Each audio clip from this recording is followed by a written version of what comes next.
Welcome to this special edition of Hannity. I'm Judge Jeanine Pirro, in tonight for Sean. This week, major developments in several Democrat scandals, including the controversial Uranium One deal. And tonight, breaking news about the anti-Trump dossier. Byron York, who joins us in just a minute, is reporting that the conservative website, the Washington Free Beacon, funded the original Fusion GPS research into Donald Trump. According to York, Fusion GPS was also looking into other Republican presidential candidates. The Washington Free Beacon is responding to this explosive information with a statement confirming York's reporting and adding, quote, "The Free Beacon had no knowledge of or connection to the Steele dossier, did not pay for the dossier, and never had contact with, knowledge of, or provide payment for any work performed by Christopher Steele. Nor did we have any knowledge of the relationship between Fusion GPS and the Democratic National Committee, Perkins Coie, and the Clinton campaign." Joining us now is Washington Examiner Chief Political Correspondent Byron York. All right, good evening, Byron. Good evening, Judge. All right, now you've got everyone talking about what this Fusion GPS situation is. You've got the whole thing turned on its head. Now it appears that the original funding for the GPS, the Fusion GPS, that we thought began with the Clinton campaign and the DNC, was funded by the Washington Free Beacon, which is a conservative publication. Tell us what you know. It is indeed. You know, this week we found out that the whole Russia part of the Trump dossier, the part alleging collusion with Russians, was funded by the Hillary Clinton campaign and the Democratic National Committee. But we'd always known that earlier than that, several months earlier, starting in late 2015, a Republican group had funded opposition research, not about Russia, but opposition research into Donald Trump and some other candidates. And now, tonight, I reported who it was. It was the Washington Free Beacon, which is a conservative website, kind of with attitude. It's a website that mixes journalism and activism, and some of its top staffers have history in journalism, activism, and politics. And they're the ones behind this original Oppo effort. All right, so people are now saying, you know, who is the Washington Free Beacon? I mean, who owns the Free Beacon? I understand at one point it was actually a 501c4, not-for-profit? It was. It started in 2012 as a 501c4. There was a group called the Center for American Freedom that ran it. One of its board members was Bill Kristol, the former editor of the Weekly Standard, who's a very prominent Never Trump voice in our political debate today. And then 2014, it becomes a private organization, and we do know that Paul Singer, who is a New York hedge fund billionaire who's contributed to many conservative causes, is a major funder of the Washington Free Beacon today. And Paul Singer, we can assume, was someone who was anti-Trump as well? Very much so. Certainly in the Never Trump camp, later endorsed Marco Rubio, and actually wanted to somehow stop Trump at the convention. You know, there was a kind of a last-ditch effort to hopefully stop him at the convention, which didn't work. So yes, Mr. Singer was definitely very anti-Trump at the time this Oppo research was going on. All right, and do we know who else was being? Did they seek this opposition research on? I understand it wasn't just Donald Trump. That's a good question, and the answer is I don't know. They did say tonight, when the Free Beacon acknowledged after my report, they published an acknowledgement of all this. They said that in the fall of 2015, Donald Trump was the leading candidate, if you remember back then, in the Republican race.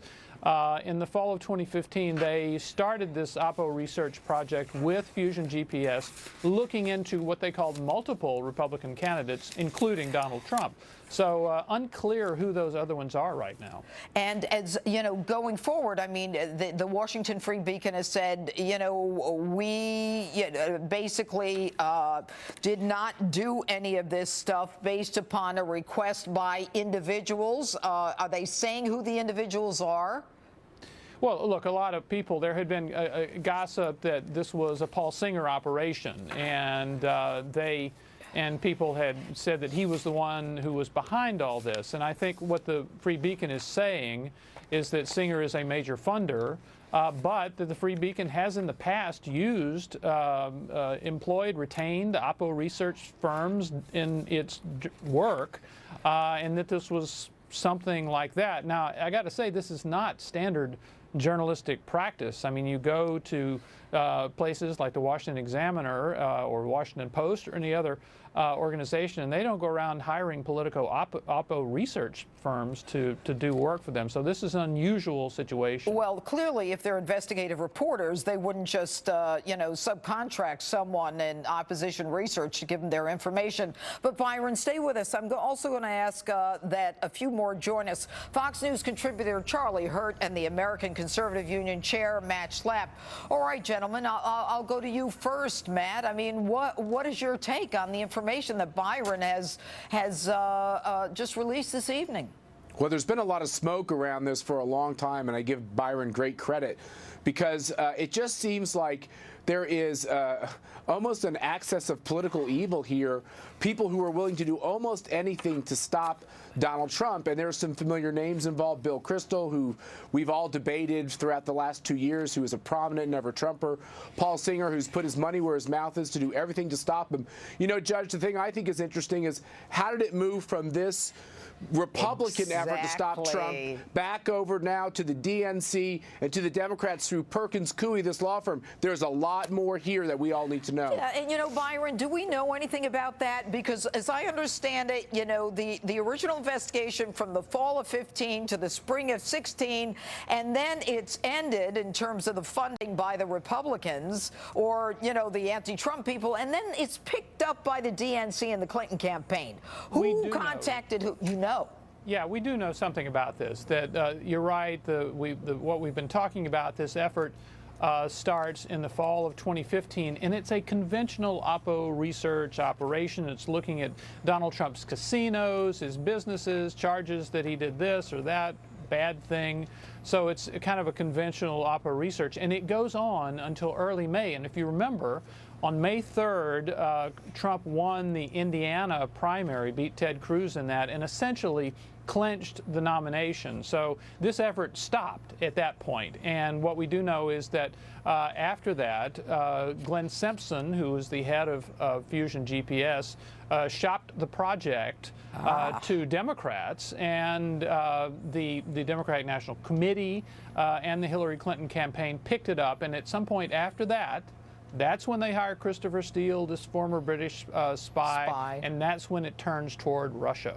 All right, and so, Charlie, I'll go to you now. You know, we just heard that, or we know that Debbie Wasserman Schultz, John Podesta, you know, go before Congress with Mark Elias, the attorney here from the law firm in question, Perkins Coie, through which the money was funneled before it got to Steele.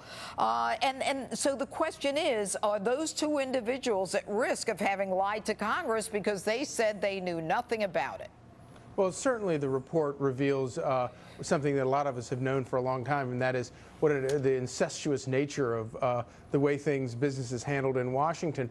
But I'll be honest with you, for me, doing the Oppo research, everybody does Oppo research. I'm not terribly concerned about all of that. What does concern me, though, is that we've had this past 6 months where Democrats, in particular, or rather the past year, we've had Democrats, in particular the Clintons, have made such a big deal about these Russia connections, and they've been lying all this time about their own fingerprints all over this completely fraudulent dossier, which then led to the Obama administration launching, I think, an unprecedented investigation using the most powerful intelligence service on the planet into FBI, a political opponent. Right. And Matt, I see you nodding your head. Go ahead. Yeah, yeah. I mean, I'm disgusted by the fact that Donald Trump Jr. gets an email about meeting with people who have information, and he's called a traitor, and it said that he's colluding with the Russian government. Hillary Clinton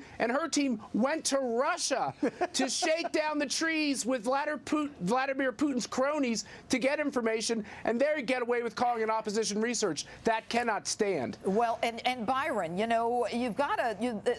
This whole thing is based upon. There's the Mueller investigation, as well as the unmasking that came as a result of FISA warrants, are based on this dossier, which apparently is purchased by Hillary Clinton and her friends, who say they know nothing about it, which supposedly costs millions of dollars. You know, my faith in the American justice system, I'm a prosecutor and a judge, I'm destroyed by this, because right now it's fruit of the poisonous tree. If that's false, everything else comes down, and Mueller's got to end it. Let me add one thing in addition to the Mueller factor here. The reason we're talking about this now, the reason we learned earlier this week that it was the DNC and the Clinton campaign, and the reason we learned today that it was the Washington Free Beacon, is because the House Intelligence Committee, and the much maligned person of Devin Nunes, had issued a subpoena for Fusion GPS's bank records. They had been stonewalled by Fusion GPS before that. People had come from Fusion had come before the committee and asserted their Fifth Amendment rights and refused to answer questions. So they subpoenaed bank records, and that is what is shaken this loose in response, in anticipation of their bank records being handed over to the House. All of a sudden, whoa, we find out that Hillary Clinton and the DNC had funded. And now we find out about Fusion GPS. So a lot of this is being driven by the House Intelligence Committee investigation. Yes, and you know what, Charlie, to them we certainly owe, they get kudos. I mean, on Monday, Fusion is supposed to respond to a subpoena handing over the names of clients, their bank records. What do you think Fusion is going to do? Absolutely. We owe a total debt of gratitude to them. And the big difference here between today and what we've seen for the past 25 years is Democrats aren't circling the wagons around the Clintons. Normally, when the Clintons get in trouble and when they cause a mess like this, the whole party circles around them. Now you have the DNC standing back and saying, hey, man, we didn't know anything about this. Talk to them. And you even have former CIA Director Leon Panetta saying, we have to investigate all of this. That's huge stuff. And where's Hillary? Where is she? She's been hiding out. You know, she's been so talkative, and now she got so quiet. Yeah, and you know what's interesting is that once the law firm Perkins Cole, who is the initial receiver of the monies, millions, once they waive the privilege, then the focus is on Fusion. Fusion is now in big trouble. I think it's all going to start crumbling. Byron, again, thanks to you. What can we look forward to next week? Well, this is big. This is the next step, which is that the House Intel Committee has also subpoenaed the FBI for all of its information about the dossier. And because you have to remember, Christopher Steele went to the FBI, offered it his stuff, and they kind of took him under its wing and started using this dossier material in some way. So Devin Nunes subpoenaed them on August 24th. He was totally stonewalled. They have not turned over anything. Now, Speaker Paul Ryan in the last couple of days has said, look, this is not just one committee chairman. This is the House of Representatives telling the FBI you have to comply with this request. And the FBI promises to respond next week, and that could be really, really big news to see what they did with this dossier information. And what they did with it, and how much Jim Comey knew about what was going on. All right, gentlemen, thank you so much. And coming up, a former high-ranking Obama administration official is agreeing that there needs to be an investigation into who paid for the anti-Trump dossier. We'll tell you who as this special edition of Hannity continues.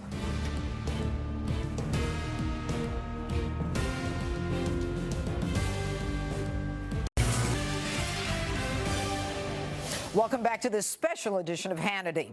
More and more people are demanding answers about this anti-Trump dossier, including President Obama's former CIA director, Leon Panetta. Take a look. How could both the chair of the DNC and the Clinton campaign not know about these payments? Well, it's obviously something that the Intelligence Committee is going to have to look at. Knowing presidential campaigns, they're big operations, and somehow the left hand may not know what the right hand is doing. And that could be the case here. But I really do think that the committee is going to have to get into this, determine just exactly what happened, who knew what, and when. Joining us now with a reaction is Salem Radio nationally syndicated host Larry Elder and radio talk show host and Fox News contributor Tammy Bruce. All right, Tammy, I have to ask you this. Okay, so we got Leon Panetta, and everyone's giving him credit because he said, obviously, we have to look at it. But then he took like the slant, but these are big operations. You never know. The left hand may not know what the right hand is doing. What's your take? That's just habit, because that's what they're always thinking, and that's what they're always saying. That's the dynamic. Plausible deniability, when you know you're doing these things. The fact of the matter is here, I think the Clintons, though, and we know the Democrats, have been very sloppy. If you think about the Pakistanis running the DNC system, right? The server itself with Hillary, these are individuals who've gotten away with so much for so long. They figure they're immune. They're made of Teflon, but they're not. We're finding this out. Now, Panetta also, though, is smart enough to know when something is so much of a mess that you've got to at least stop the fire, that this could be so bad that he can't even deny that that an investigation at least might stop the disaster. It's called for. Yeah. All right, Larry, I'll go to you. And, you know, Leon Panetta. Now, I remember Leon Panetta from Benghazi, all right?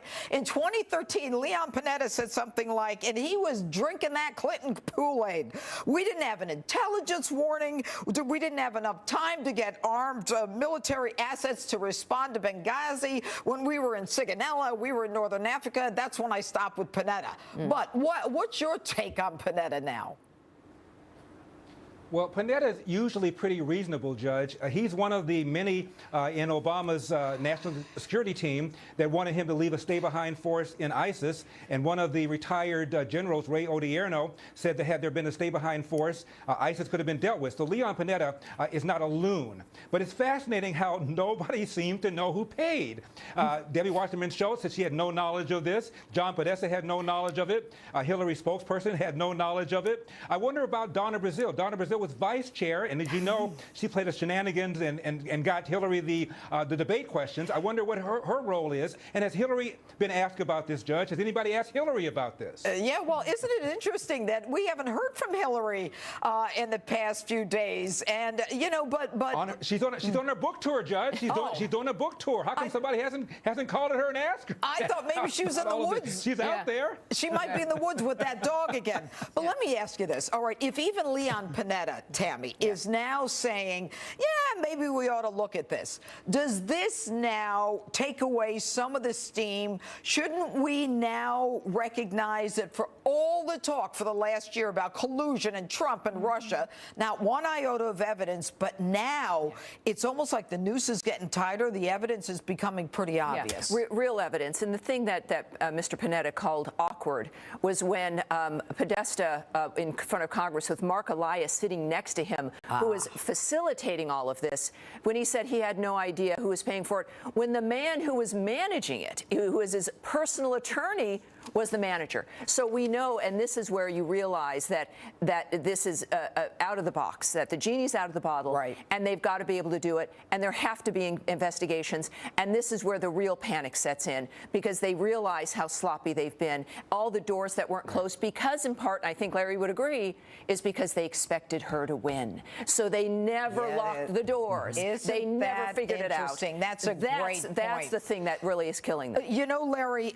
18 USC 1001 making a false statement to Congress. We've got Debbie Wasserman Schultz and Podesta with Mark Elias, the attorney, who even the New York Times said you lied to us for a year and we're fed up with you. All right.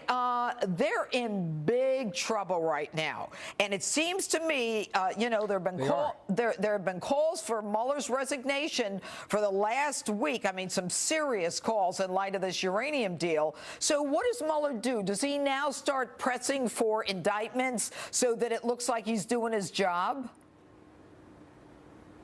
I think he ought to resign. I agree with the Wall Street Journal. He should resign and step aside and let somebody else do it. And regarding Mark Elias, you're absolutely right. There are at least 2 New York Times reporters who say he flat out lied to us.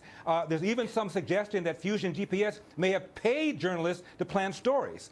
This thing is just now beginning, Judge, and it looks like the whole thing has reversed. The real colluder appears to be Hillary, the DNC, and maybe even the FBI. Okay, well, I'm going to go to that in a second, but let me just add something to that. Elias is the attorney for Podesta, Debbie Wasserman Schultz. He also is the attorney for the DNC. Right. So one of the attorneys for it, no, I take that back. He's the attorney at Perkins Cole, the law firm that received the money. Here's the thing. If he knows that they were lying, Podesta and Debbie Wasserman Schultz, right, and it's pretty clear they were, he is also guilty of subornation of perjury for sitting there and allowing them to lie to Congress. But in terms of what Larry just said, I mean, what's your take on that? Look, I think that Mueller's in an interesting spot, and the Wall Street Journal was the big caller for his resignation because of his length of time with the FBI, and with the FBI possibly being part of the collusion, as Larry noted, that would make him, really he's not able to be fair in the sense of judging them and investigating them. Just because he's been there over 10 years and because of his relationship, not just with Comey, but his own work. So that's a fair dynamic with what we know now. What troubles me is Mr. Mueller knows himself his whole history, and yet he felt he was fine that he would take this job. Everyone says, oh, he's so fabulous and he's a really great guy, just like what they said about Comey. He should have demurred, saying, I really have too much involved here. I'm not the right person for this. But or I'm a little too busy for this. And the fact either way, yes, that Mueller has always said, or has been involved in everything, but from being in the FBI at the time of the investigation of the Russians who were carrying on this organized criminal racketeering enterprise, trying to bribe people in the United States, and the witness now being allowed to talk, hopefully in the very near future, by Jeff Sessions. No, so Comey is too much involved. Comey is the one who should be investigated. What do you say, Larry?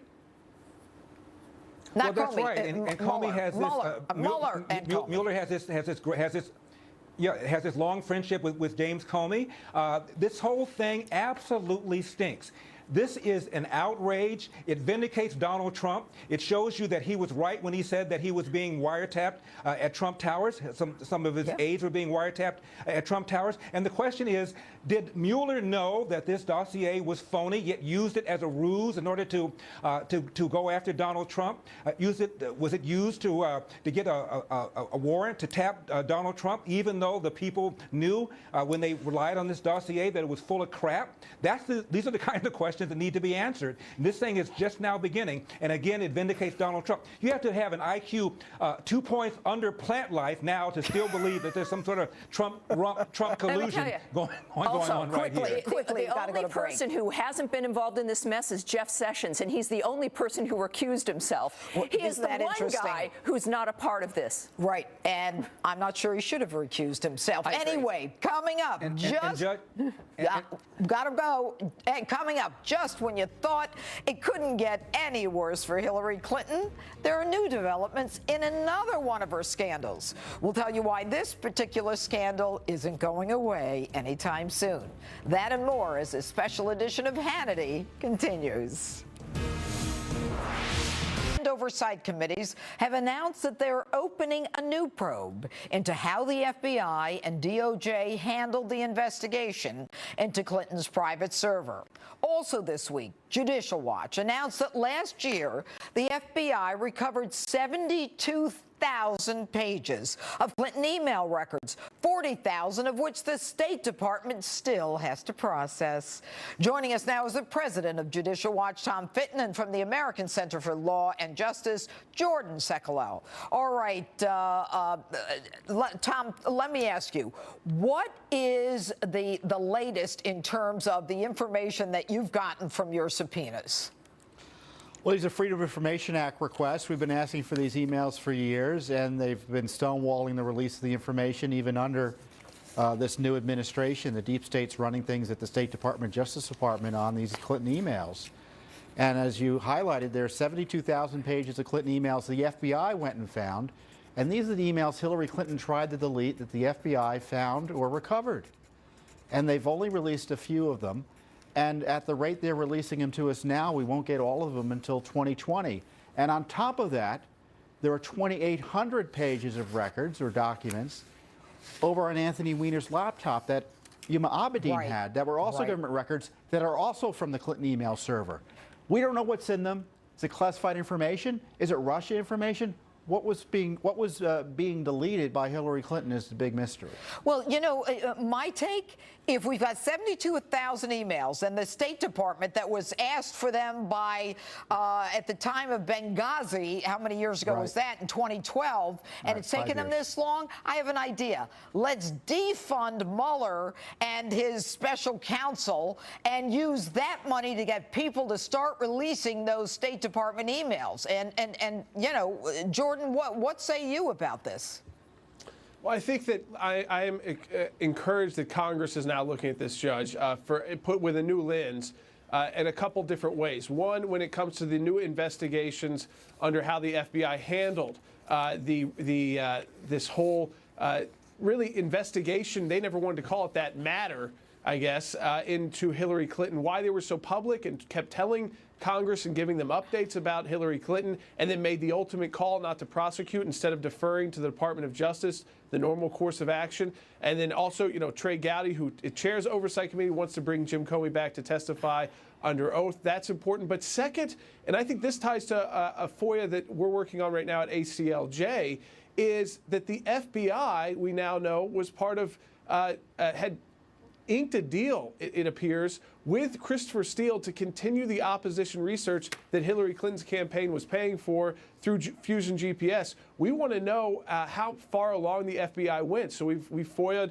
with a FOIA with the FBI to get that information, Judge, because that is absurd. As you have said earlier in the broadcast, it taints everything if the starting point for the unmasking, if the starting point for the special counsel, if the starting point for all of this Trump-Russia info is really a Hillary Clinton Russian scandal. Oh, well, clearly. I mean, you know, people have used this term all week, for the last few days. The whole thing is turned on its head.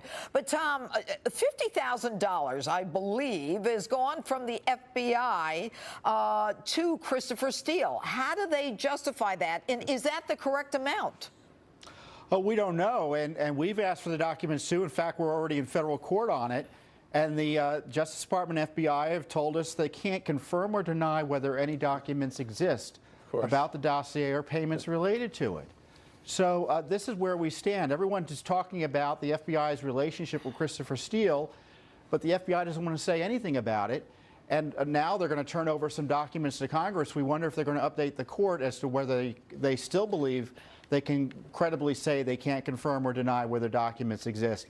But lack of transparency is convenient. It's helping Hillary Clinton, Barack Obama, and hurting President Trump. Well, clearly. And isn't it... It's also hurting the credibility of law enforcement. You know, Judge, I mean, that is ultimately what is so damaging here, is that people's faith in our top law enforcement agencies, like the FBI, it's totally undercut when they behave this way. Well, clearly, as between Comey and Mueller, they have done more to destroy the country's confidence in the FBI. As someone who worked in law enforcement for over 3 decades, what they have done is stunning. If this Trump dossier is the basis of FISA warrants and the unmasking of Americans and was used knowingly, funded by the Clinton campaign, and Jim Comey is the guy who goes out when it's not his job, Tom, and makes a decision that he's going to exonerate Hillary, I mean, then the whole criminal justice system falls on its head.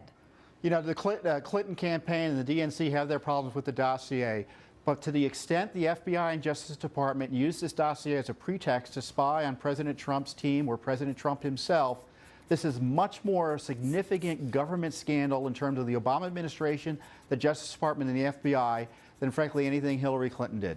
Well, clearly. And Jordan, final question. I mean, what can we look forward to in the next few weeks? I think that confidential informant is going to change everything. I think it's why you're going to start seeing both sides try to speed up their activity because you've got people on the run right now, so to speak, in Washington, D.C., and now they know a confidential informant is going to be able to provide information on the influence Russians were trying to assert on the Clintons, both Hillary and Bill Clinton, specific to uranium deals in the United States that were ultimately approved by President Obama. Very sad. All right, Tom Fitton, Jordan Sekelo, thanks so much for being with us. You're welcome. All right, and coming up, the media once again is doing everything it can to defend Hillary Clinton and the Democrats against these scandals. We'll play some of the most biased moments next as this special edition of Hannity continues. Welcome back to Hannity.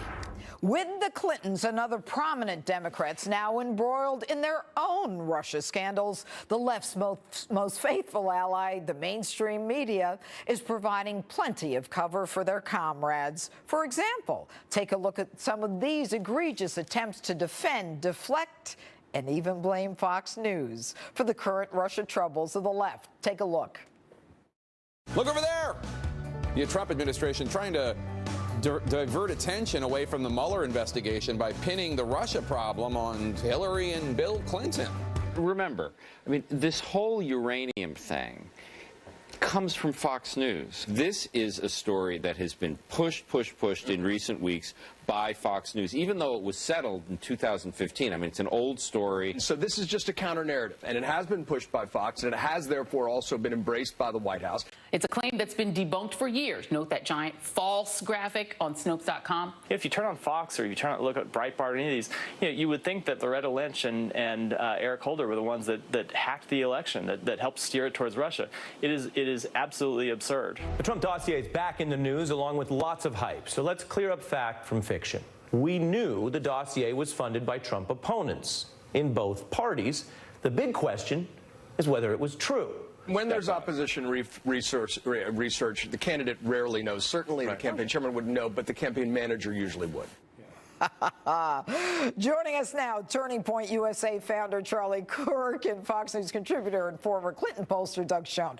Doug, I go to you right away. Please. Because as someone who worked with those Clintons, let's talk about how they spend their money. The idea that the Clintons, or any other candidate for that matter, Judge, would spend $12 million and the candidate would not know what was being done and what was the result of what is being done strains credulity. Put another way, I was in the '96 campaign with Leon Panetta. He would have known about big expenditures. I certainly knew about big expenditures, and the president would have known. No evidence Bill Clinton would have known about this. Every reason to believe Hillary Clinton would have. Okay, so Charlie, I'll go to you then. Given that it's clear that this money went from the Clinton Foundation and from the Clinton campaign and the DNC, doesn't it seem now that it's time for Rod Rosenstein, the Deputy Attorney General, who came in and said to Jeff Sessions, get out of the way, Jeff, let's appoint Bob Mueller. Isn't it time for him to say, Bob Mueller, get out of the way, you're in the middle of this whole thing, and then appoint a special counsel to investigate the Clintons? Yeah, I agree with the Wall Street Journal, what they said. He should step down. He should resign. And I agree. There should be a special prosecutor into this Uranium One deal. I mean, you look at what the Clintons did. So they lost the presidential election in 2008, the primary. So they said, how can we make a bunch of money, as Secretary of State? Oh, let's sell out something very valuable to America. How about our uranium? Let's sell it out to some Russian billionaires and take a bunch of cash to our charitable foundation. $110 million in quid pro quo. And you hear the media, you heard those sound clips. They say, oh, this is put forth by Fox News. No, actually, it was the New York Times that reported on this 10 days ago. They said that there's uranium being taken out of the state of Wyoming and being illegally exported to Canada, and this was signed because of Hillary Clinton selling out America as Secretary of State in quid pro quo for cash to the Clinton Foundation. Well, in addition to the other people on CFIUS, but the fact that there were other people on the committees that approved this sale doesn't make her pay-for-play any less illegal. But let me ask you this. Please. Doug, look, you have worked with the media for many years. I have. You worked in presidential campaigns. Okay, how does Jeffrey Toobin, now that guy's a lawyer, supposed to be a smart guy. Right. Where does he get off saying this thing was settled in 2015? Who settled this whole thing of the Uranium One deal in 2015? Look, Jeff Toobin is a friend of mine, but he's wrong in this case. Clearly. Judge, clearly. Look, this calls for a special prosecutor, someone separate and distinct from Bob Mueller with no ties to the FBI, because one of the big questions that we have to figure out with the dossier is what happened with the FBI, what was their role, and with the uranium deal, there's so many questions. The money funneled through Canada, the speech in Moscow by President Clinton, what Hillary Clinton knew, what she didn't know. She says she didn't know anything.